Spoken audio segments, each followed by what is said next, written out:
মোদির সফর আর সফরের আগে একদিকে যেমন তৃণমূলের পঞ্চবান, অন্যদিকে একটা হোর্ডিং দেখাই আপনাদের। দুর্গাপুরে বন্ধ হয়ে যাওয়া রাষ্ট্রায়ত্ত সংস্থাগুলি কবে খুলবে, এই জবাবও চাওয়া হলো দুর্গাপুরে।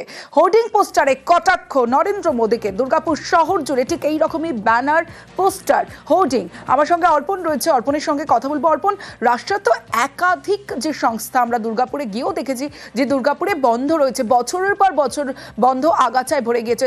আর এই পোস্টার তৃণমূল কি বলছে?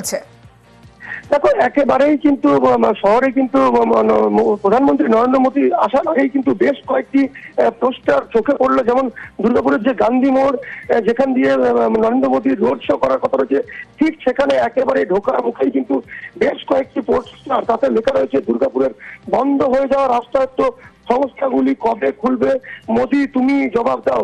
একেবারে এই হেডিং এ লেখা পোস্টার কিন্তু পাওয়া গেল। এবং অন্যদিকে কিন্তু এই পোস্টার ঘিরেই কিন্তু বিতর্ক তৈরি। যদিও পুলিশ প্রশাসনের সহযোগিতায় স্থানীয় যারা বিজেপি নেতৃত্বরা রয়েছে তারা কিন্তু এই পোস্টার খুলে ফেলে। যদিও এই বিষয়ে তৃণমূল কটাক্ষ করা হচ্ছে যে একেবারে যারা বা যেই এই হোর্ডিং দিয়েছে একেবারে সঠিক কথা, কারণ দুর্গাপুরে বেশ ধন্যবাদ অর্পণ।